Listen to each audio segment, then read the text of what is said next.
चड्डा को चड्डी कहने वाली सायोनी घोष ऐसे दगा देंगी, ममता बनर्जी ने कभी सोचा भी नहीं होगा। राघव चड्ढा का आपने देखा अभी हाल में? सायोनी घोष है ना, वो चड्डा नहीं है, इसीलिए वो चड्डा चड्डी नहीं होगा कभी। तुम्हारे पास ईडी सीबीआई है, करोड़ों रुपए हैं और बहुत क्षमता है आपके पास, यू हैव पावर। पर हमारे पास एक ही हवाई चप्पल और सफेद साड़ी वाली ममता है। आपने बोला ममता दीदी को 2029 में प्रधानमंत्री बनाना है। वो तो बनाना है ही। मैं तो अपने लीडर को प्रधानमंत्री देखना चाहती हूँ। जैसे शुभेंदु अधिकारी चुनाव लड़ रहे हैं भवानीपुर से, मैंने सुना आपकी स्पीच में आपने उनको बी ग्रेड नेता बोला, ऐसा भाई वो भी तो है। भाषा सुनिए उनकी, ममता ममता नाम लेकर पुकारता है। क्या क्या सोचते हैं, बी ग्रेड नहीं वो सी ग्रेड है। नेताओं के दोस्तों, बंगाल चुनाव में ममता बनर्जी की पार्टी में अगर उनके बाद किसी चेहरे ने सबसे ज्यादा सुर्खियां बटोरी थीं, सबसे ज्यादा टीवी इंटरव्यू दिए थे और सबसे ज्यादा वायरल हुई थी, तो वो थी सायोनी घोष। लेकिन राजनीति में शायद अब न विचारधारा बची है, न प्रतिबद्धता और न ही शर्म। यहां सिर्फ सत्ता की सीढ़ी बची है, जिस पर चढ़ने के लिए नेता किसी भी रंग में रंगने को तैयार हैं।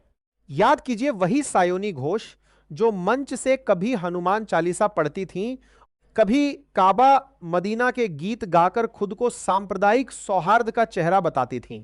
ला इलाहा इल्लल्लाह मुहम्मदुर रसूलुल्लाह बिस्मिल्लाहिर रहमानिर रहीम। शै मुखे बोल जय हनुमान ज्ञान गुण सागर, जय कपीस तिहुलोक उजागर, रामदूत अतुलित बल। वही सायोनी घोष जो नरेंद्र मोदी और भाजपा पर सबसे तीखे हमले बोलती थीं, वही सायोनी घोष आज उन नेताओं की सूची में बताई जा रही हैं।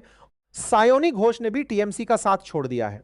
कभी भाजपा पर जमकर बरसने वाली सायोनी घोष अब उसी भाजपा के करीब जाती दिखाई दे रही हैं। भारत की जनता आजकल इतनी भूखी है कि खाने को धोखा भी खा लेती है। आम आदमी आज हवाई चप्पल पहन के हवाई जहाज नहीं चल रहा, आम आदमी हवाई चप्पल बेच के हवाई जहाज चल रहा है। एक एक डोमेस्टिक फ्लाइट, उसकी राउंड ट्रिप की टिकट 20 से 30 हजार में बिक रही है। तो आपको अगर सब जगह से पैसा चाहिए तो मुझे ये बात समझ में नहीं आती कि लोग खुद के लिए आपको वोट देते हैं कि आपके फायदे के लिए वोट देते हैं। लोकसभा पे खर्च करके क्या फायदा मैडम, जब यहाँ पे विपक्ष को बोलने का अधिकार ही न हो। और आपके अमृत काल में the cost of medical treatment has been doubled in the last 5 years। माननीय वित्त मंत्री ने पहले कहा था कि बहुत हो गई महंगाई की मार, अब की बार मोदी सरकार। और आज उनके विचार में inflation is an international problem, महंगाई एक अंतरराष्ट्रीय समस्या है। तो विश्व गुरु विश्व बंधु इस अंतरराष्ट्रीय समस्या का समाधान क्यों नहीं कर पा रहे हैं? कल तक जिन नीतियों और नेताओं की आलोचना की जाती थी, आज उन्हीं के समर्थन की चर्चा हो रही है।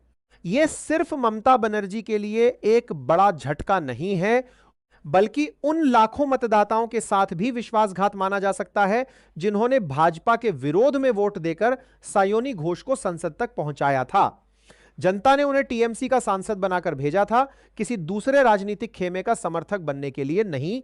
सबसे दिलचस्प बात तो यह है कि कभी एक इंटरव्यू में सायोनी घोष ने बड़े गर्व से कहा था कि वो राघव चड्ढा जैसी चड्डी नहीं बनेंगी। राघव चड्ढा का आपने देखा अभी हाल में? सायोनी घोष है ना, वो चड्डा नहीं है, इसीलिए वो चड्डा चड्डी नहीं होगा कभी।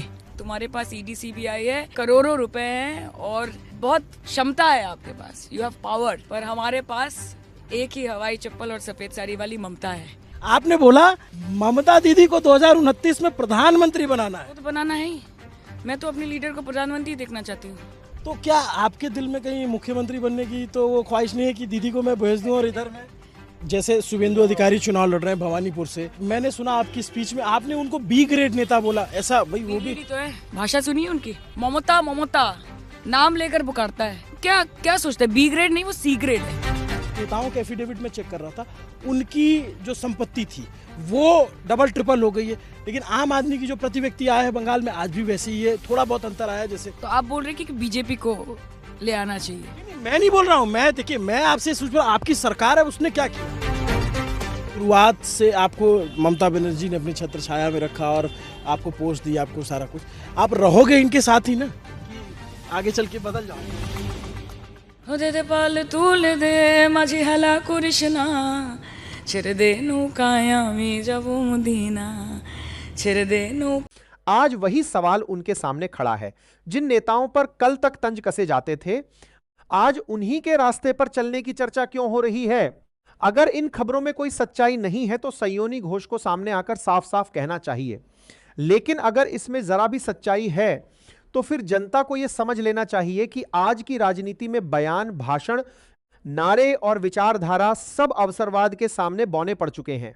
और सवाल सिर्फ सयोनी घोष पर नहीं है, सवाल भाजपा पर भी है। कल तक जिन नेताओं पर मुस्लिम तुष्टीकरण के आरोप लगाए जाते थे, अगर वही नेता आज सत्ता के गणित में फिट बैठते हैं तो क्या सारे आरोप धुल जाते हैं? क्या सत्ता के दरवाजे पर पहुंचते ही सारे पाप पुण्य में बदल जाते हैं? नरेंद्र मोदी जवाब दो, आपके 56 इंच का दबदबा कहाँ गया मोदी जी? आप बोलते हैं ना कि ममता दीदी बांग्लादेशियों को बंगाल में घुसाती है, तो बॉर्डर में आतंकवादियों को कौन घुसा रहा है, इसका जवाब आपको देना पड़ेगा कि वो भी वही कर रहे हैं, कि वो भी ममता दीदी भी कर रही है। सर, हम बोलेंगे कि आपने घर में घुस के मारा तो आप बोलेंगे देश प्रेमी। हम पूछेंगे कि आतंकवादी कहां से आए तो आप बोलेंगे देशद्रोही। हम बोलेंगे नरेंद्र मोदी जवाब दो तो आप बोलेंगे देशद्रोही। ऐसा नहीं होता सर। आपने ईंट का जवाब ईंट से दिया, देश चाहता था कि आप ईंट का जवाब पत्थर से दें। दरअसल असली लड़ाई विचारधारा की नहीं, सत्ता की है, कुर्सी के आसपास रहने की है।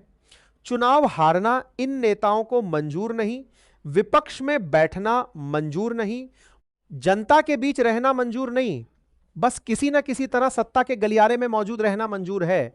यही वजह है कि आज दल बदलना राजनीतिक सिद्धांत नहीं बल्कि राजनीतिक व्यवसाय बन चुका है। नेता पार्टी बदलते हैं, बयान बदलते हैं, दोस्त बदलते हैं, दुश्मन बदलते हैं, लेकिन नहीं बदलता तो सिर्फ सत्ता का मोह।